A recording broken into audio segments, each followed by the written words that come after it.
నమస్కారం ఫ్రెండ్స్. తెలంగాణ రాష్ట్రంలో ఇప్పుడు అభివృద్ధి మీద, నీటి సరఫరా మీద, నీటి వినియోగంపై తీవ్రమైన చర్చలు జరుగుతున్నాయి. దాంట్లో పరస్పరంగా అభియోగాలు, ఇరు పార్టీలు ఒకరిపై ఒకరు తీవ్రమైన విమర్శలు చేసుకుంటున్నారు. అసలు 9 ఏళ్ల పరిపాలనలో కేసీఆర్ తెలంగాణకు ఏమి ఒరగబెట్టారు? సర్ప్లస్ రెవెన్యూ ఉన్న తెలంగాణను గవర్నమెంట్ డెఫిసిట్గా మార్చి 9 ఏళ్ల పాలన తర్వాత కావాలనే ఓడిపోయారా? ఇలాంటి డిస్కషన్ ఎవరు చేయరండి. మన ఛానల్లో తప్ప ఇలాంటి డిస్కషన్ ఉండదు. కేసీఆర్ తెలివిగా ఓడిపోయారా? మనం ఆలోచిస్తే ఈ వీడియో తర్వాత మీకు కొన్ని పాయింట్స్ కన్విన్సింగ్గా అనిపిస్తాయి. కేసీఆర్ కావాలనే ఓడిపోయారా? వ్యూహాత్మకంగానే తెలంగాణలో ఓడిపోయారా? వ్యూహాత్మకంగానే హైదరాబాదుపై పట్టు సాధించారా? వ్యూహాత్మకంగా తెలంగాణలో ఓడిపోయారా? వ్యూహాత్మకంగానే హైదరాబాద్ రంగారెడ్డిలో పట్టు నిలుపుకున్నారా? ఇది మనం ఈ కాంటెక్స్ట్లో ఆలోచించవలసిన పాయింట్స్. ఇది ఎవరు డిస్కస్ చేస్తలేరు. కాంగ్రెస్ తన బలంతో, కాంగ్రెస్ తన ప్రామిసెస్తో పవర్లోకి వచ్చిందా, లేదా కేసీఆర్ తెలివిగా తెలంగాణ యావత్తు ఓడిపోయి నియర్లీ తెలంగాణలో డీలాపడి హైదరాబాదులో ఆశ్చర్యకరంగా బలపడ్డా? ఈ హైదరాబాద్ చుట్టుముట్టు బలపడటం వల్లనే కేసీఆర్కి ఇంకా ప్రాముఖ్యత ఉందా? ఇవి చాలా క్రిటికల్ థింగ్స్.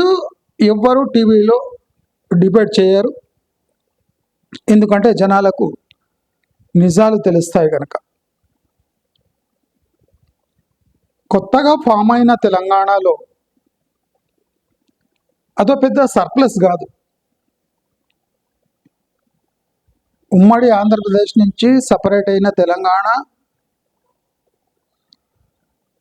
ఒక ధనిక రాష్ట్రం అనేది ఇనీషియల్ ఫేజ్లో చాలా ఇంపుగా ఉంది.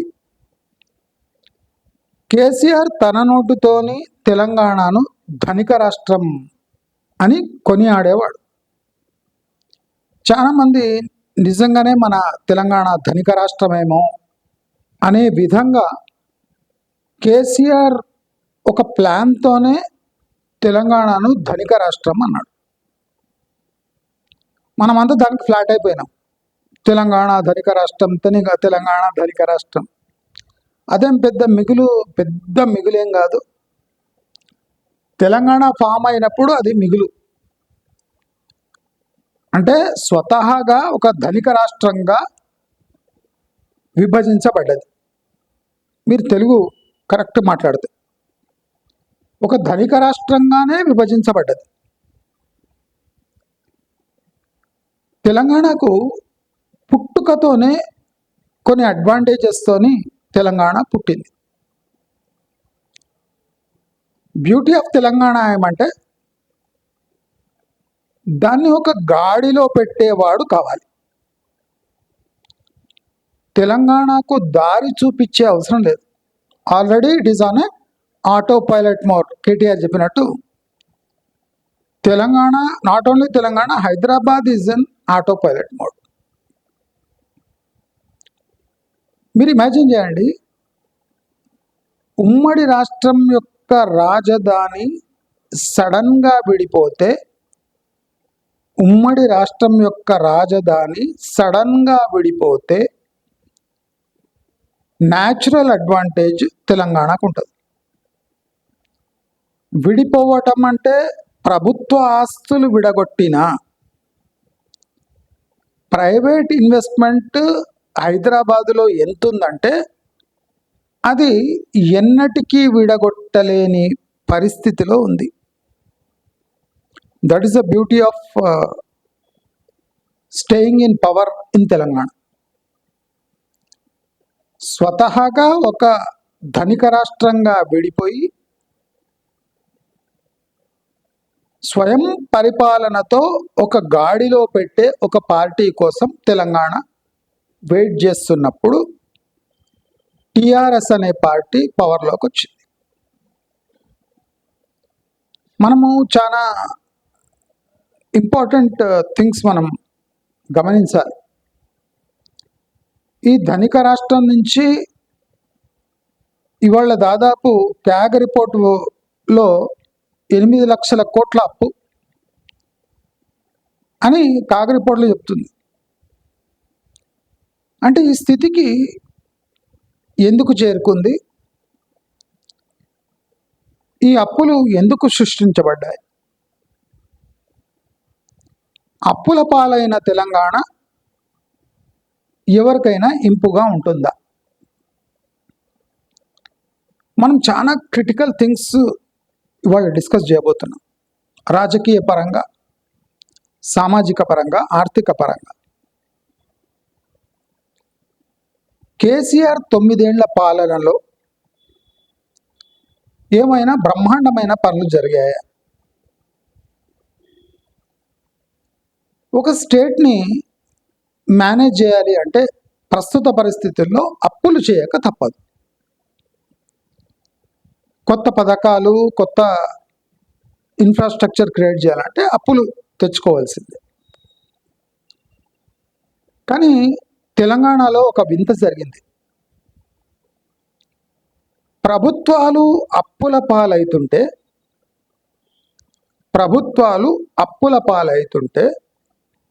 ప్రజలు ధనికులుగా మారినారు. ప్రభుత్వాలు అప్పుల పాలైతుంటే ప్రజలు ధనికులుగా మారినారు. ఇది ఎకనామిక్స్కి అంతు చిక్కని ప్రశ్న. ప్రభుత్వాలు ప్రజల కోసం అప్పులు చేసి అప్పుల్లో మునిగిపోతుంటే ప్రజలు ధనికులుగా మారారు. అంటే ఒక ప్రభుత్వాన్ని అప్పుల పాలు చేసినందుకు వీళ్ళను బ్లేమ్ చేయాలన్నా, లేదా ప్రజలను ధనికులు చేసినందుకు బ్లేమ్ చేయాలన్నా? దీంట్లో మళ్ళీ చీలిక ఉంది. అసలు ప్రజలు ధనికులుగా ఎలా మారారు? అసలు వీళ్ళు ధనికులుగా మారినరా? ధనికులుగా మారినట్టు ప్రభుత్వమే వీళ్ళను ఆ లెవెల్కి తీసుకుపోయిందా? అంటే మోటివేషన్ లెవెల్ ఎట్లుంటుందంటే, మీరు ధనికులు, మీ దగ్గర 1 ఎకరా ఉంటే మీరు కోటీశ్వర్లు. అదే కాకుండా మీరు గింజ ధాన్యం వేయకపోయినా మీకు ఎకరానికి ఇంత రైతు బంధు ఇస్తాం. 100 ఎకరాలు ఉంటే 100 ఎకరాలకు రైతు బంధు ఇస్తాం. అంటే ప్రజలకు మీరు ధనికులు అని పాఠం నేర్పించబడ్డదా? ఇలాంటి డిస్కషన్ టోటల్ యూట్యూబ్లో ఏ ఛానల్ అయినా ఎప్పుడైనా చేసి ఉంటే చూసుకోండి. నేను విడమర్చి చెప్తున్నా, మన జాతిపిత అయిన కేసీఆర్ గారు తెలంగాణకు ఏమి ఇచ్చారు, ఎంత ఊడ్చేశారు? బ్లాక్ అండ్ వైట్గా మాట్లాడుకోవాలి. ఇప్పుడు డిస్కషన్ జరుగుతుంది ఏమంటే కాళేశ్వరం కానివ్వండి, మేడిగడ్డ, ఇటువంటి పాలమూరు రంగారెడ్డి, ఇతర ప్రాజెక్ట్స్ కానివ్వండి, ఇవి కేసీఆర్ నిర్మించాడు, ఒప్పుకుందాం. కేసీఆర్ నిర్మించాడు అంటే ఈ ప్రాజెక్ట్స్ వల్ల ప్రజలకు ఎంతవరకు మేలు జరిగింది? ఈ ఖర్చు పెట్టిన లక్షల కోట్లకు తెలంగాణ స్టేట్ కొన్ని వేల కోట్ల లాభమైనా వచ్చిందా? సింపుల్గా బ్లాక్ అండ్ వైట్. దీంట్లో మళ్ళీ కేసీఆర్ అభిమానులు, తెలంగాణ వాదులు ఇవన్నీ పనికిరారు నా ముందర, తెలుసు కదా మీకు. స్ట్రైట్గా ఉంటుంది నా క్వశ్చన్, స్ట్రైట్. ఈ ఖర్చు పెట్టిన లక్షల కోట్లకు కొన్ని వందల కోట్లు, వేల కోట్లైనా తెలంగాణకు లాభం వచ్చిందా? ప్రజలు ధనికులుగా మారి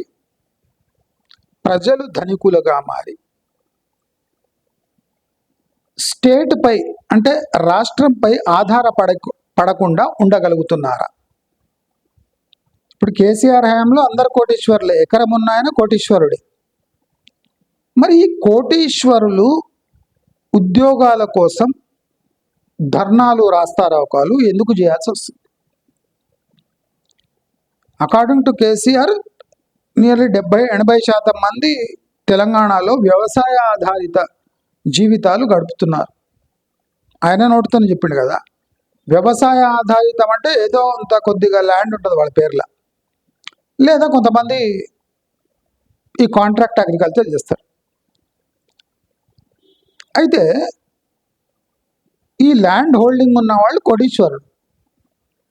మరి ఈ కోటీశ్వరులు సిటీకి వచ్చి చదువుకొని జాబ్స్ కోసం ఎందుకు తాపత్రయపడుతున్నారు?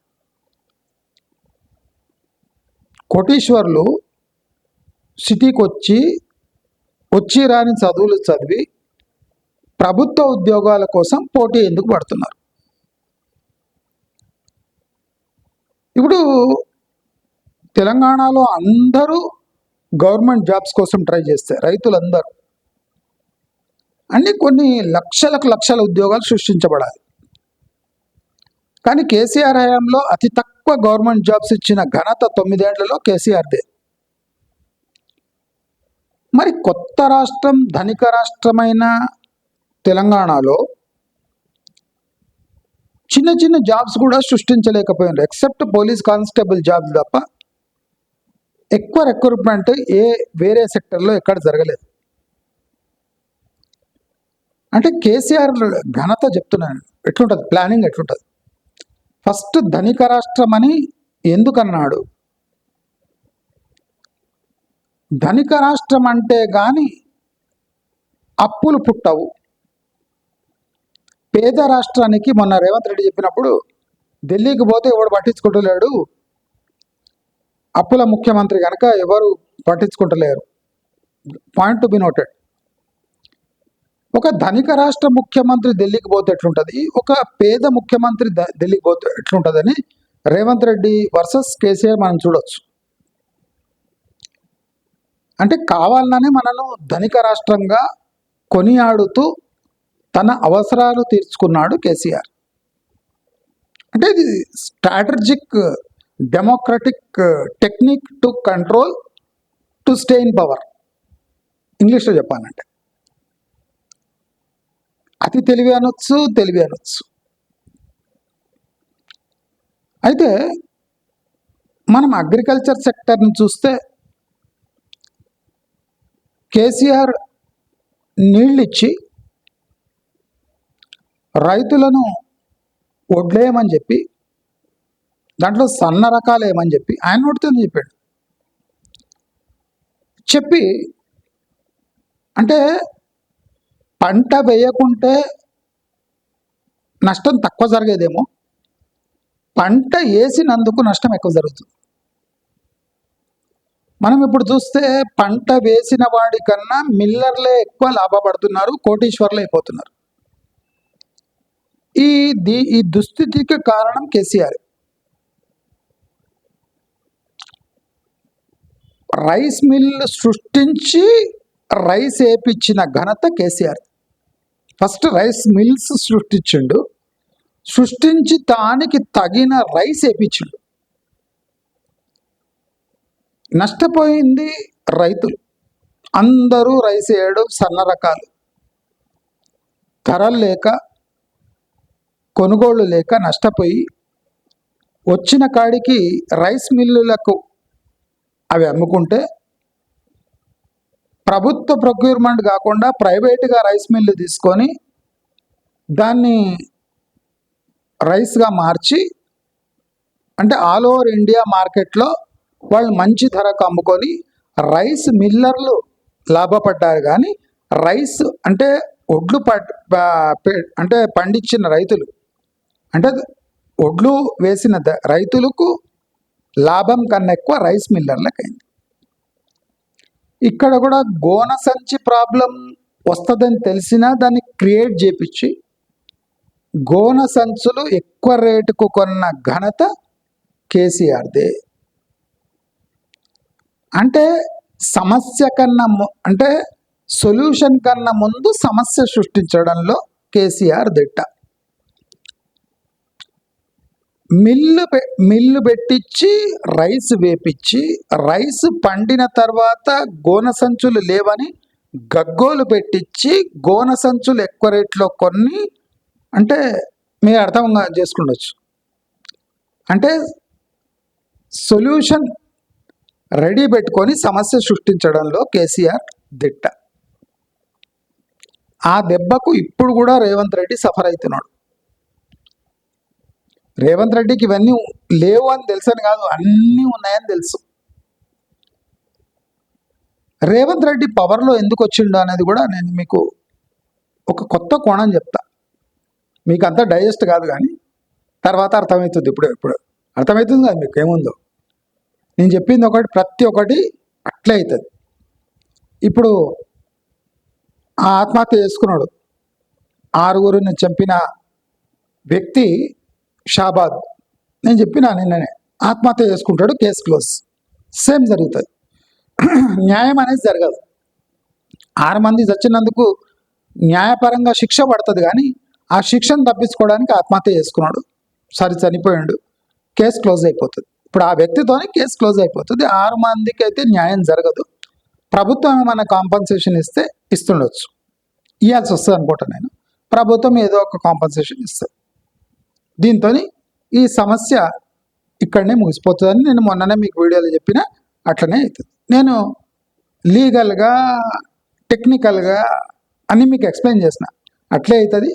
నేను ఇప్పుడు చేస్తున్న వీడియో కూడా చాలా టెక్నికల్, ఎవరు డిస్కస్ చేయరు, నేను మాత్రమే డిస్కస్ చేస్తా. కనుక మీరందరూ డైజెస్ట్ అయితే వినండి, లేకపోతే అంతే. నేను అభిమానిని అంటే నీ అభిమానాన్ని మడత పెట్టుకోవాలి. ఉన్నది ఉన్నట్టు చెప్తున్నాను, వినాలి అంతే. ఇక్కడ ఎవడు ఘనుడు కాదు. మనము హాస్పిటల్స్ మీరు గమనించాలి. హాస్పిటల్స్, ఎడ్యుకేషన్, అది కాకుండా ఇన్ఫ్రాస్ట్రక్చర్ మనం గమనిస్తే ఏమేమి అభివృద్ధి జరిగినాయి. కరోనా అప్పుడు ఇప్పుడు క్రైసిస్ వచ్చిందో అప్పుడు ఈ మన టిమ్స్ హాస్పిటల్స్ అనేవి లేవు. టిమ్స్ గవర్నమెంట్ హాస్పిటల్స్ ఉన్నాయి, కానీ ఈ టిమ్స్ అని ఏం లేవు. Telangana institute of medical sciences ఇవన్నీ లేవు. కరోనా టైంలో నేను చెప్తున్నా, ఎట్లా క్రైసిస్ ఎట్లా క్రియేట్ చేస్తారు, దాంతో ఈ పథకాలు తెచ్చి ఇవి తెచ్చి ప్రజల డబ్బును ఎలా యూజ్ చేస్తారు, దాన్ని ఆ కాంట్రాక్ట్ కోసం అనేది మీకు ఎక్స్ప్లెయిన్ చేస్తారు. ప్రభుత్వం యొక్క నైపుణ్యము కరోనా టైంలో చూపించాలి. ప్రభుత్వము చేతులు ఎత్తేసింది కరోనా టైంలో. అప్పుడు ఈ ప్రైవేట్ హాస్పిటల్స్, కామినేని, అపోలో, ఇటువంటి పెద్ద పెద్ద కార్పొరేట్ హాస్పిటల్స్ అన్నీ కోట్లు సంపాదించేసినాయి, కోట్లు సంపాదించేసినాయి. అంత క్రైసిస్ అయిపోయినాక ప్రజలకు న్యాయం చేయాలని ఈ టిమ్స్ హాస్పిటల్స్ స్టార్ట్ చేసారు. చేయడంలో తప్పేం లేదు. ప్రతి కాంట్రాక్ట్ వెనుక కమిషన్లు అన్నదే ప్రాబ్లం. భారీ స్థాయిలో 10 అంతస్తులు కట్టిన టిమ్స్ హాస్పిటల్స్ ప్రాక్టికల్గా పనికొస్తాయా?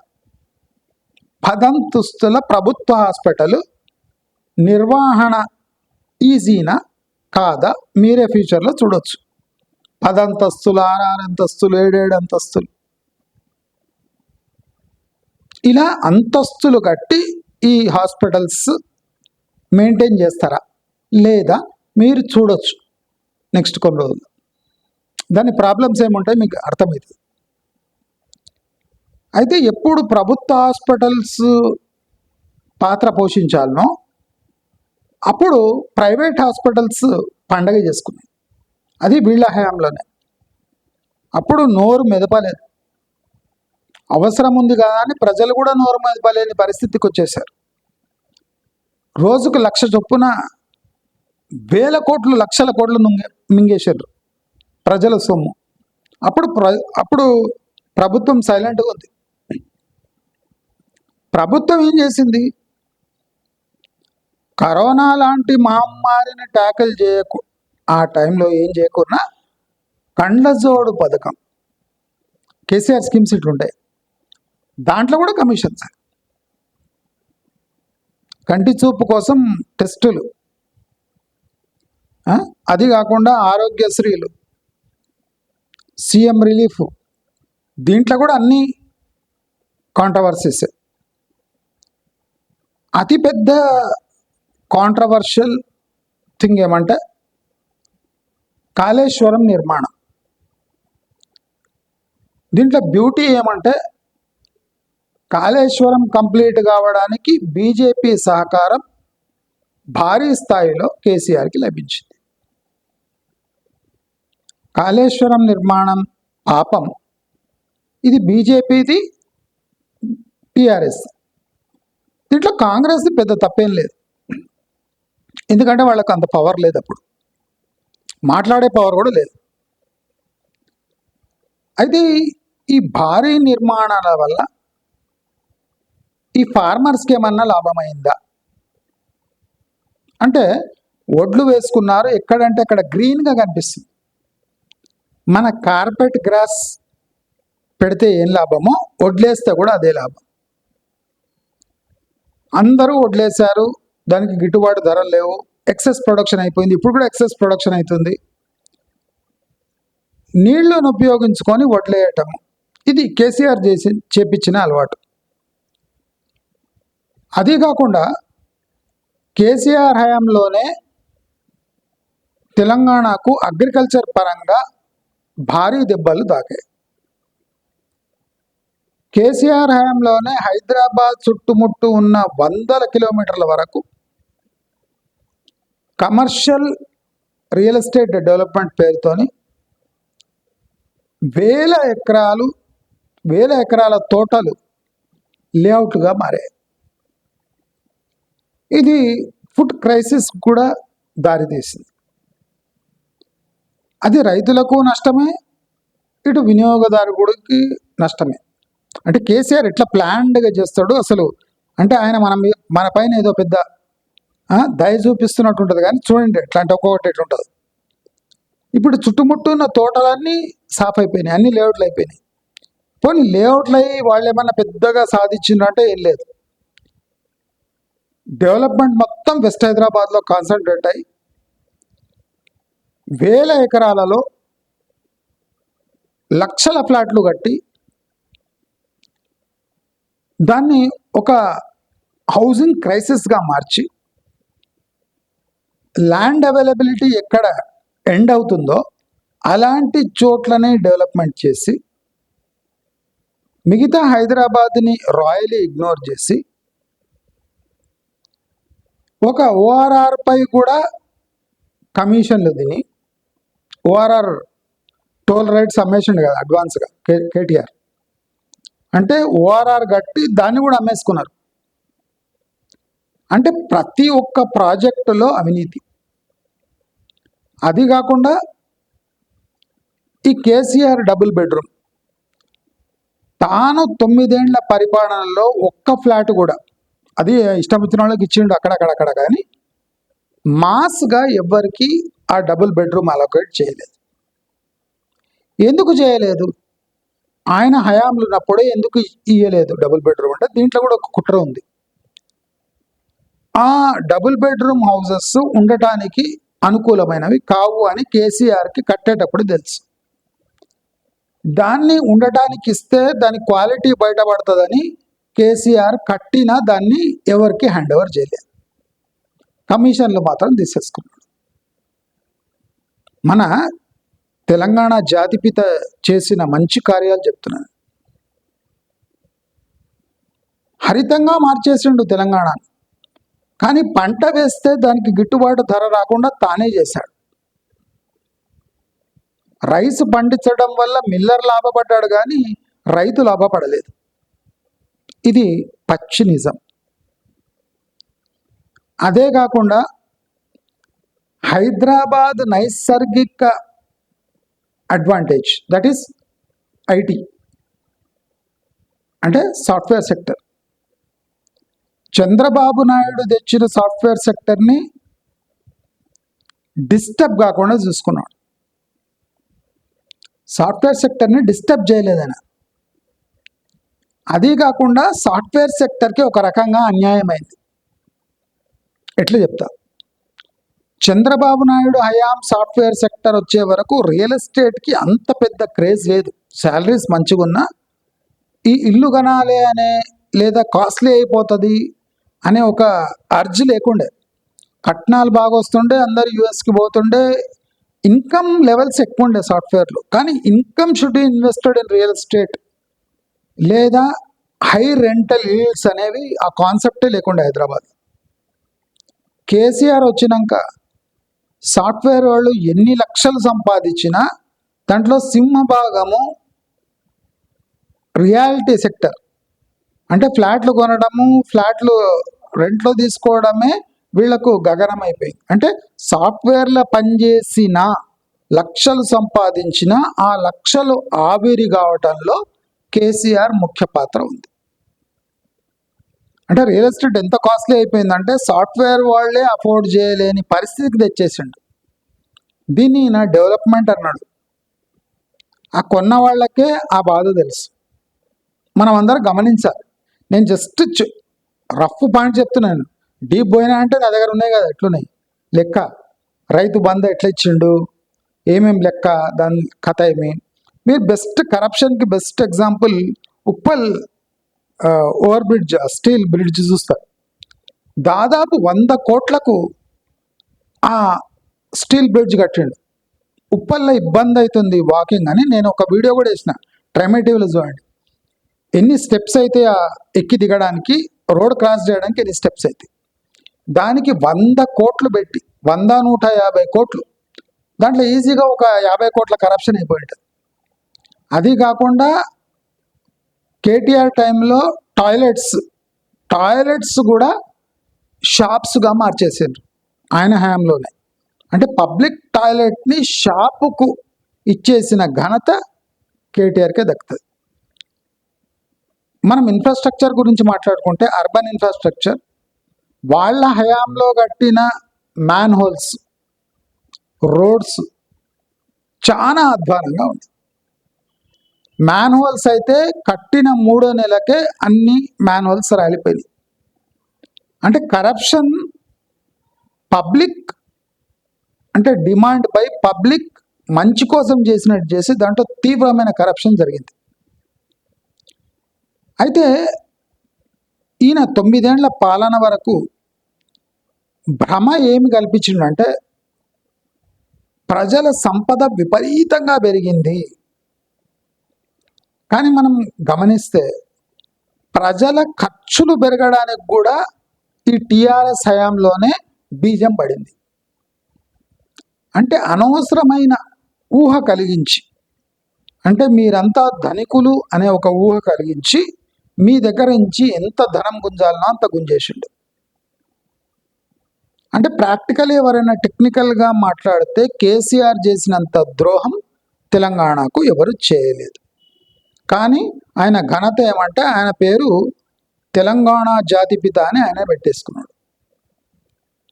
ఈ హైదరాబాద్ డెవలప్మెంట్ వల్ల ప్రజలు అంటే అసూయకు గురయ్యారు.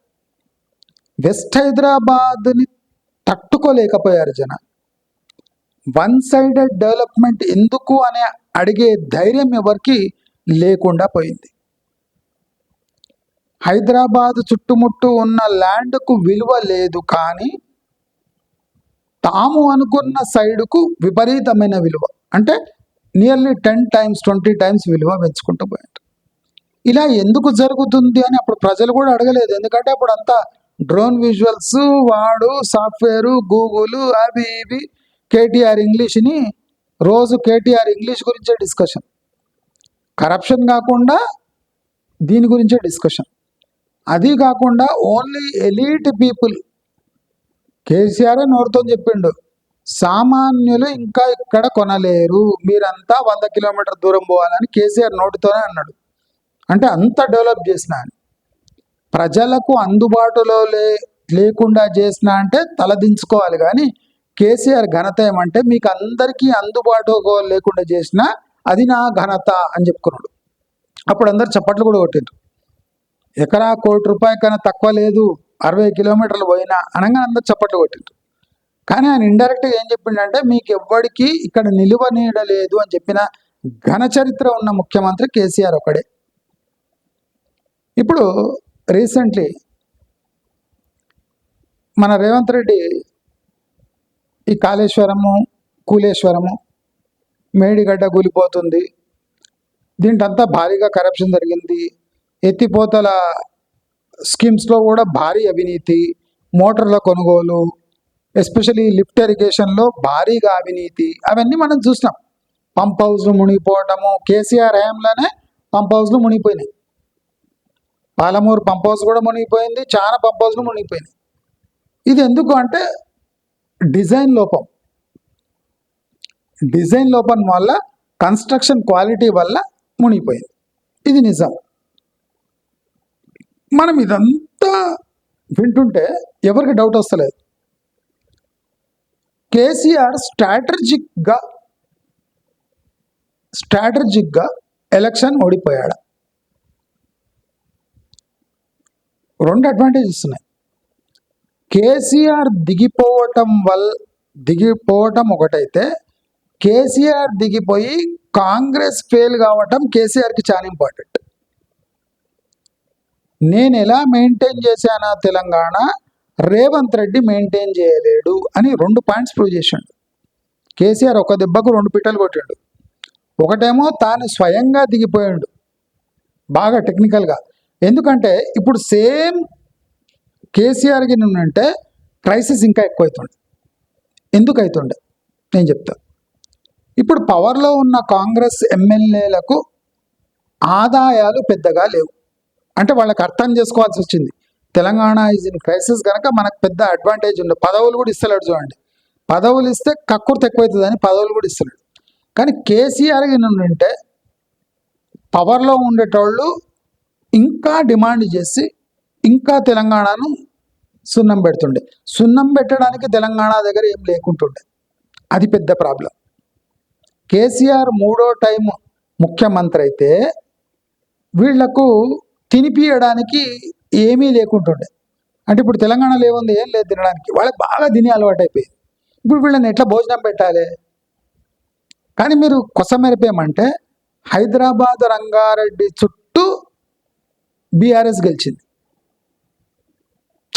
ఈ అవినీతి మరకలు, ఇవన్నీ ప్రాబ్లమ్స్, ఇవన్నీ మరి హైదరాబాద్ చుట్టుముట్టు ఎందుకు లేవు? ఇక్కడ ఎందుకు గెలిచిండ్రు? రూరల్లో ఎందుకు ఓడిపోయినరు? రూరల్ 9 ఏళ్ళు అయినాక కేసీఆర్కి బర్డన్. రైతు బంధు కానివ్వండి, దళిత బంధు, అవి సబ్సిడీలు ఇవన్నీ ఉట్టి తినిపియడానికి ఇక్కడి నుంచి లాభం ఏం లేదు. లాభసాటి బేరం ఎక్కడ ఉంది? హైదరాబాద్ చుట్టుముట్టుంది. గెలిచేది కూడా హైదరాబాద్లో ఎందుకు గెలిచిండు? ధనబలంతో గెలిచిండు. ఇప్పుడు ఊర్లో ఎందుకు ఖర్చు చేయలేదు? ఊర్లో ఖర్చు చేసినా వెళ్ళేటట్లేదు. ఎందుకంటే సర్పంచులు అందరూ వ్యతిరేకంగా అయిపోయారు. అంటే ఊర్లో సర్పంచులు గెలిచినా అప్పుల పాలైపోయారు. అప్పుల పాలైన సర్పంచులు కసిగా ఉన్నారని కేసీఆర్కి తెలుసు. అదే ఆ సిచ్యువేషన్ హైదరాబాద్ చుట్టుముట్టు లేదు. ఇక్కడంతా మున్సిపల్ ఏరియాస్. రంగారెడ్డి కూడా పెద్ద ఊరు ఏం కాదు, అది కూడా నియర్లీ మున్సిపాలిటీ ఉన్నట్టే. కనుక హైదరాబాద్ చుట్టుముట్టు తెలివిగా గెలవగలిగాడు. తెలంగాణలో ఓడిపోయి కేసీఆర్కి అడ్వాంటేజ్ అయింది. ఇప్పుడు ఆ అడ్వాంటేజ్ ఎట్లొచ్చింది? కేసీఆర్ చేసిన ప్లానింగ్ వల్ల ఈ అడ్వాంటేజ్ కేసీఆర్కి ఎట్లొచ్చింది? ఏం చేయకపోయినా. ఇప్పుడు చూడండి, నీళ్ళు ఇచ్చిండు, అందరూ పంటలు పండిస్తున్నారు. ఇప్పుడు కొనుగోలు ప్రెషర్ ఎవరి మీద పడుతుంది? ఈ ప్రభుత్వం పడుతుంది. ప్రభుత్వం 8 లక్షల లోటు బడ్జెట్తో ఉంది, అంటే అప్పుల్లో ఉంది. అప్పులకు వడ్డీలు ఎలా కట్టాలి అనే చింతలో ఉన్న గవర్నమెంట్ వడ్ల ప్రొక్యూర్మెంట్ చేయలేదు. అందుకోసం లాస్ట్కి చేతులు ఎత్తేసారు. ఇది కేసీఆర్ అలవాటు చెప్పించిన, అంటే కల్లాలకు వచ్చి తీసుకుపోతామన్నది అన్యాచురల్ థింగ్. అంటే రైతులు కూడా ఎక్స్పెక్ట్ చేయరు. ప్రభుత్వం కల్లాలకు వచ్చి తీసుకుపోవడం ఏంది? వింత కదా. ఆ వింతలన్నీ చేసిండు. ఎందుకంటే అక్కడ గన్నీ బ్యాగ్స్, రైస్ మిల్స్ అన్నీ ఈయన చేతిలోనే ఉన్నాయి. రైస్ మిల్స్, గన్నీ బ్యాగ్స్ కోసం కల్లాలకు వచ్చి తీసుకుపోయింది ఈ కుట్ర ఎవ్వరు గుర్తుపట్టలేకపోయారు. అంటే మభ్య పెట్టడం, ప్రజల కోసం సేవ చేసినట్టు యాక్టింగ్ చేయటం, పెద్ద ఎత్తున నిధుల దుర్వినియోగం జరిగిపోయింది. గన్నీ బ్యాగ్స్లోనే కొన్ని కోట్ల రూపాయలు, నేను ఒక లెక్కేసిన ఎన్ని కోట్ల రూపాయల అవినీతి జరిగింది ఉట్టి గన్నీ బ్యాగ్ ప్రొక్యూర్మెంట్. వడ్లు నింపుకోవడానికి గన్నీ బ్యాగ్, అక్కడనే భారీ కుంభకోణం. అది కాకుండా మిల్స్ వందల వేల కోట్లు తినేసినాయి ఈ సన్న బియ్యం మోజులో పడి. రైతులు పోయినరు ఈ మిల్స్. ఇది కాకుండా ఆంధ్రాలో తెలంగాణ రైస్ విపరీతంగా సప్లై అయింది. అక్కడ ఒక ఆయన ఎక్స్పోర్ట్ చేసిండు, వైఎస్ఆర్సిపి ఎమ్మెల్యే. ఆయనదో ఘన చరిత్ర, ఆయనకు వీళ్ళకి లింక్స్ ఉన్నాయి. అంటే మన రైస్ పండించి ఘోరమైన రేట్లు తీసుకొని మిల్లర్లు లాభపడి ఆ మిల్ చేసినవి ఎక్స్పోర్ట్ చేసి వేరే స్టేట్స్ కూడా పంపించి కొన్ని వేల లక్షల కోట్లు అప్పుడు మింగేసారు. అందుకోసము ప్రజలు ధనవంతులుగా మారారు. ప్రజలంటే ఎవరు? కొంతమంది. మిగతా ప్రజలు కూడా ధనవంతులుగా ఎలా అంటే అభివర్ణించవచ్చు అంటే, మీ దగ్గర ఎకరా ఉంటే కోటీశ్వరులే. మరి 1 కోటి రూపాయల ల్యాండ్ తీసుకుపోయి బ్యాంకులో పెడితే మీకు 50,000 రుణం కూడా రాదు. 1 కోటి రూపాయల ల్యాండ్ బ్యాంకుకు తాకట్టు పెడితే 50,000 బ్యాంక్ ఇవ్వవు, కానీ విలువ మాత్రం 1 కోటి రూపాయలు. అంటే ఈ మభ్యపెట్టం ఈ లెవెల్లో మభ్యపెట్టాడు. దానివల్ల అక్కడ రైతు నష్టపోయాడు. ఇటు హైదరాబాద్ రీజన్లో ఎవరు ఇల్లు కట్టుకునే పరిస్థితి లేదు.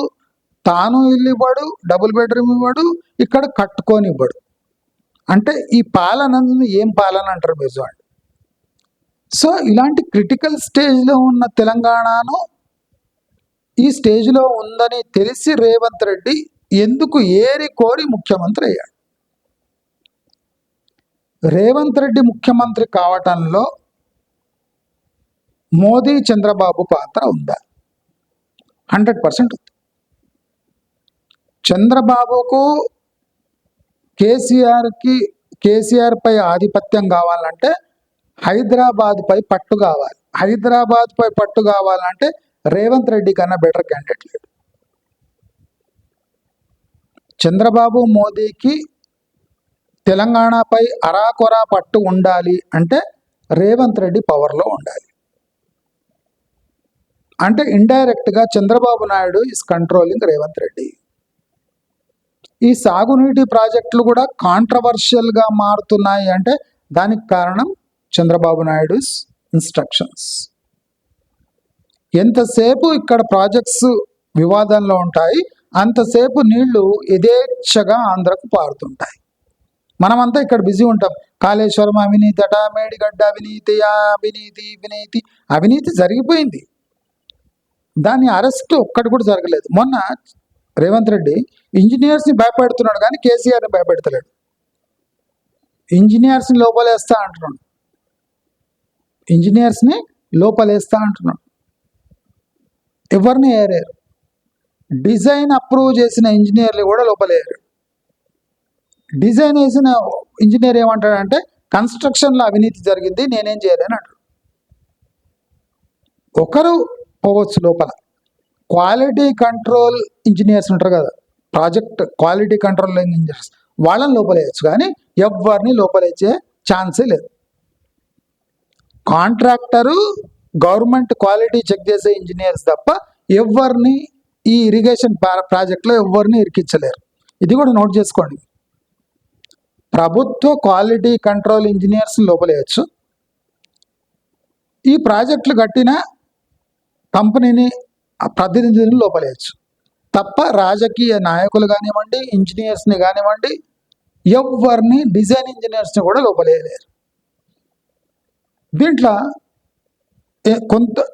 కొద్దో గొప్ప పాత్ర బీజేపీది ఉంది కనుక ఇంకా ఈ నాటకం సాగుతుంది. ఇప్పుడు కేసీఆర్ బంటే రేవంత్ రెడ్డి, చంద్రబాబు నాయుడు బంటు రేవంత్ రెడ్డి, కేసీఆర్ బంటు రేవంత్ రెడ్డి, మోదీ బంటు రేవంత్ రెడ్డి. అంటే Revanth Reddy is the nodal candidate who can control Telangana politics temporarily. Option లేదు. రేవంత్ రెడ్డికి మించిన ఆప్షన్ తెలంగాణకు ప్రస్తుతంలో లేదు. రేవంత్ రెడ్డి తప్ప ఎవరు వచ్చినా తెలంగాణ ఇంకా పెద్ద క్రైసిస్లో పడిపోతుంది. ఇది నైసర్గిక అడ్వాంటేజ్ రేవంత్ రెడ్డిది. అర్థమవుతుందా మీకు? మీకు అందరూ రేవంత్ రెడ్డి మళ్ళీ ఇట్లేం చేస్తుండే, రేవంత్ రెడ్డికి ఒక వీక్నెస్ తెలుసు. తాను తప్ప ఇప్పుడు ఈ తెలంగాణ స్టేట్ని టెంపరీగా కంట్రోల్ చేసేవాడు ఎవ్వడు లేడు. ఈవెన్ కేటీఆర్ కూడా కంట్రోల్ చేయలేడు. కేటీఆర్ ఇష్టపడాడు ఇప్పుడు రావడానికి. ఇప్పుడు కేటీఆర్ని ముఖ్యమంత్రి చేస్తా అంటే ఇంకేమో వచ్చి ఉంటాడు కానీ ఏ లాభం లేదు. ఎందుకు లేదు? సాఫ్ట్వేర్ డౌన్ టౌన్లో ఉంది, ఓట్లు విపరీతంగా మాడుతున్నాయి, జనాలు ఎంప్లాయ్మెంట్ కోసం ఎగబడుతున్నారు, 8 లక్షల కోట్లపై అప్పులు పెరుగుతూనే ఉన్నాయి. రేవంత్ రెడ్డి దిగే వరకు 12 లక్షల కోట్లు దాటిపోతే అప్పులు, 12 లక్షల కోట్ల వడ్డీ కూడా చెల్లించలేని స్టేట్ని ముఖ్యమంత్రిగా ఎవరు వేయాలనుకుంటారు? కాబట్టి కేసీఆర్ 9 ఏళ్ల పరిపాలన, కొత్త రాష్ట్రం వేరు, 9 ఏళ్ల పాతబడిన రాష్ట్రం వేరు, మిగులున్న రాష్ట్రం వేరు, 8 లక్షల కోట్ల అప్పున్న రాష్ట్రం వేరు. తెలంగాణ వచ్చిన జోషులో ఉన్న యూత్ వేరు, 9 ఏళ్ల తర్వాత ఆగ్రహంతో ఉన్న తెలంగాణ యూత్ వేరు. ఈ డిఫరెన్స్గా మీరు తెలుసుకోగలిగితే రేవంత్ రెడ్డికి కోపం ఎందుకు వస్తుంది అనేది మీకు అర్థమైపోతుంది.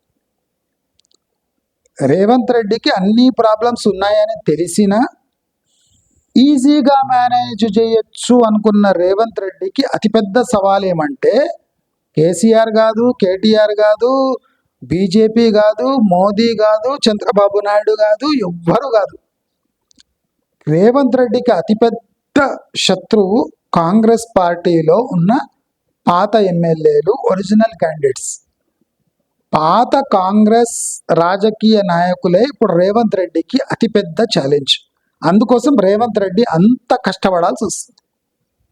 అంటే సొంత పార్టీలోనే వ్యతిరేకత విపరీతమై ఆప్షన్ లేక రేవంత్ రెడ్డితో సంసారం చేస్తున్న కాంగ్రెస్ పార్టీ వాళ్ళే రేవంత్ రెడ్డికి అతిపెద్ద తలనొప్పిగా మారి ఈ పరిపాలనలో అడ్డంకులు వీళ్ళే సృష్టిస్తున్నారు కనుక రేవంత్ రెడ్డి నిస్సహాయ స్థితిలో ఒకడే అయిపోయాడు. ఇప్పుడు రేవంత్ రెడ్డిని రక్షించగల పాయింట్స్ ఏమీ లేవు. 2 ఏళ్లు కొనసాగటం రేవంత్ రెడ్డికి అతి కష్టంగా మారుతుంది. కాబట్టి రేవంత్ రెడ్డి అంటే ప్రస్తుత పరిస్థితిలో రేవంత్ రెడ్డి అంటే మించిన క్యాండిడేట్ ఇప్పుడు తెలంగాణలో లేడు. ఆయనకు మన అందరం తెలుసు ఆయన ఏం చేస్తుండో. మూసీ ప్రక్షాళన ఇవన్నీ జోకులు, కానీ మెట్రో జోక్ అయిపోయింది, మూసీ ప్రక్షాళన జోకు, రీజనల్ రింగ్ రోడ్ ఒక జోకు. నేను ఏవే జోక్ అన్నా అవన్నీ నిజమే అవుతున్నాయి. కాబట్టి మీరందరూ రేవంత్ రెడ్డి ఇరిటేషన్కి కారణాలు కేసీఆర్ వేసిన పునాదులు, కేసీఆర్ చేసిన అన్యాయము కొన్ని అంటే రాబోయే 3 దశాబ్దాల వరకు తెలంగాణ దాని పర్యవసానం చెల్లించదు. కేసీఆర్ చేసిన పనికి పర్యవసానం అంటే దాని టెన్యూర్ ఎక్కువైతుంది. అంటే దానికి కారణం ఇప్పుడు ఆంధ్ర డెవలప్మెంట్. నేను చెప్పిన ఆంధ్ర ఎంత ఫాస్ట్గా డెవలప్ అవుతుందో తెలంగాణ అంత వెనుకబాటుతనానికి, రాజకీయ వెనుకబాటుతనం, సామాజిక వెనుకబాటుతనానికి కూడా తీవ్రంగా గురవుతుంది. అందుకోసం నేను 3 years 4 years వరకు మీరు రియల్ ఎస్టేట్ దిక్కు పోకండి. ఎందుకంటే పతనం క్లియర్గా కనిపిస్తుంది కనుక. దీని పాపం ఎవరి చేతికో అంటాలి కానీ ఎవరి చేతికో అంటుతుంది కనుక. ఇప్పుడు Revanth Reddy is not a good politician. నేను ఎప్పుడు చెప్పిన ఆయన రాజకీయవేత్త కాదు, is only a middle man. అంటే కొన్ని పార్టీలలో కొన్ని వ్యక్తుల మధ్యలో సమన్వయం కుదిర్చగలిగే నైపుణ్యం గల ఏకైక వ్యక్తి రేవంత్ రెడ్డి కనుక రేవంత్ రెడ్డిని కంప్లీట్లీ బ్లేమ్ చేయలేం మనం. ఆయన ఉన్న పరిస్థితుల్లో ఆయన పడుతున్న యాతన ఆయనకు ముందే తెలుసు. ఆ యాతనను కోరుకొని వచ్చిండు, కానీ ఆ సిచ్యువేషన్ కాంగ్రెస్ పార్టీ వల్లనే ఆయన ఈ స్థితికి వస్తాడని ఆయన ఊహించలేదు. ఆయన ఈజీగా కాంగ్రెస్ పార్టీ వాళ్ళని కంట్రోల్ చేయొచ్చు with help of Sonia Gandhi అనుకున్నాడు. కానీ ఇప్పుడు ప్రాబ్లం ఏమైపోయిందంటే is become direct coordinator with Modi and Chandrababu Naidu. అంటే ఈ రహస్యం తెలిసినాక ఇప్పుడు హైకమాండ్ దగ్గర నుంచి కూడా సహకారం లేదు, పార్టీ కార్యకర్తలు కూడా ఈయనకు సహకారం అందిస్తలేరు కనుక ఇప్పుడు అతిపెద్ద క్రైసిస్ రేవంత్ రెడ్డి ఎదుర్కొంటున్నాడు. దాంట్లో నిజం ఉంది, దాంట్లో రేవంత్ రెడ్డి తప్పిదాలు ఉన్నాయి. కాబట్టి మనమందరము తెలంగాణ వాదులుగా బాధపడవచ్చు, కానీ మన చేతిలో ఏదీ లేదు. చేతులు కాలాక ఆకులు ఏ ఆకులు పట్టుకున్నా లాభం లేదు. అంటే దీనికన్నా సిచ్యువేషన్ని క్లియర్గా ఎక్స్ప్లెయిన్ చేసిన వాడు లేడు. కనుక మనమందరము మన పరిస్థితులను బట్టి ఆర్టిఫిషియల్గా క్రియేట్ అవుతున్న ఎన్వైర్న్మెంట్ని పక్కన పెట్టి ప్రాక్టికల్ ఎన్వైర్న్మెంట్ వైపు పోయి మన జీవితాలు మనమే చక్కబెట్టుకోవాలి. కానీ ప్రభుత్వాలు కానీ, పొలిటీషియన్స్ కానీ, పక్క రాష్ట్రాలు కానీ, లేదా ఏ పార్టీ కానీ పవర్లో వచ్చినా తెలంగాణ ఇప్పట్లో బాగుపడే సూచనలు లేవు గనక మనమంతా మనోనిబ్బరంతో, ధైర్యంతో, తెలివితేటలతో ప్రవర్తించి మన జీవితాలను మనము గాడిలో పెట్టుకోవాలని అందరినీ విజ్ఞప్తి చేస్తూ నమస్కారం.